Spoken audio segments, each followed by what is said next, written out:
Welcome back, everyone. Today's video is all about extreme wet aging. We're going to be wet aging ribeye steak in lard for 100 days.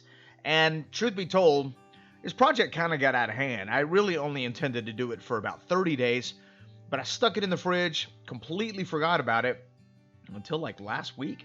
And it had been 100 days later. So we're going to see what happens after 100 days of wet aging in lard. So the first thing I'm going to do is process the leaf fat. So I'm going to run that leaf fat through the grinder on the smallest plate I have, feed it right into my slow cooker, put about a half a cup of water in there, put it on low, and then let it cook for a couple hours. After a couple hours, that lard will then begin to render.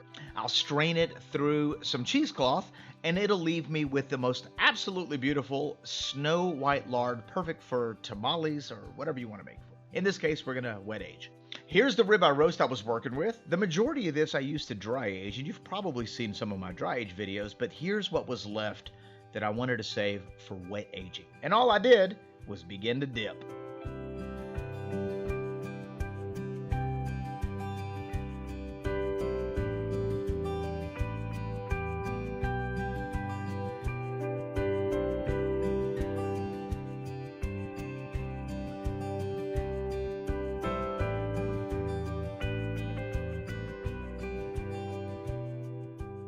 The whole idea with wet aging is to create a vacuum style container for this particular piece of meat. So as soon as I pull the strings out, I'm going to go ahead and just mold that lard and cover up any of the open holes that the string might have caused, and there we have it. Now I have a completely sealed ball of lard with a ribeye steak right in the middle of it.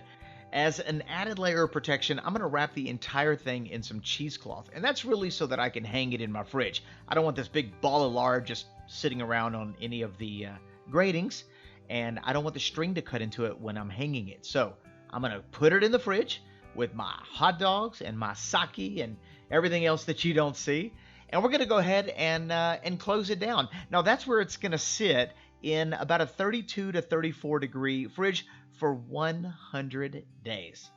100 days have passed, and it's time to open up our bundle. And I gotta tell you, I'm really nervous because I'm not entirely sure what to expect. I know 100 days dry aging with the bacterial and the enzymatic activity leaves it with an unmistakable flavor, but when you put it under vacuum, are we going to get that same kind of flavor? So as we open it up, first thing I'm noticing is that my bundle of lard is bleeding. You can see that right there. The blood was trapped inside. It's now coming out, and the color is beautiful. I mean, it looks fresh. It looks like I just bought it from the store, and the smell is actually very beefy. It's got an accelerated beefy scent to it, but so far nothing like the dry aging smell.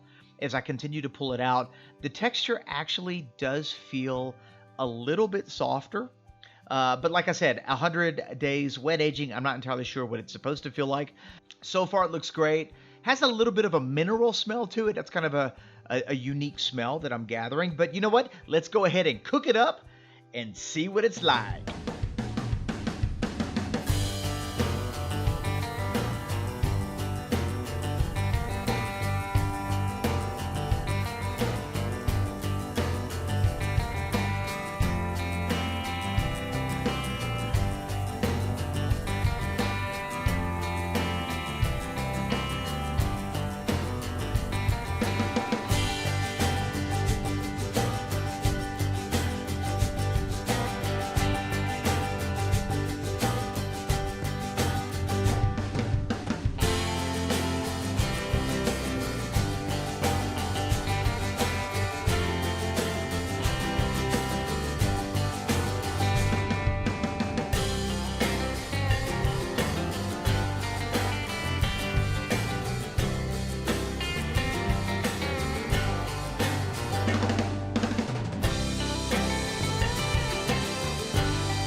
All right, it's time to cut into this steak. My daughter and I are going to be sampling this bad boy, and it looks great. It smells amazing. And right off the bat, first bite, I could tell you, very juicy, very tender. Like, it's definitely more tender than when we started. but it's got a strong iron flavor, like a very minerally, I don't even know what a good way to describe it, blood like flavor. The flavor's not bad. It's weird. It's not really what I'm looking for in a steak, but it's interesting. I got to give it that. There's a depth to it that is definitely come with that 100 days. So there you have it. If you were curious of what happens at 100 days, now you know. Thanks for watching. Don't forget to sub, like, comment, and share. We'll see you in the next video.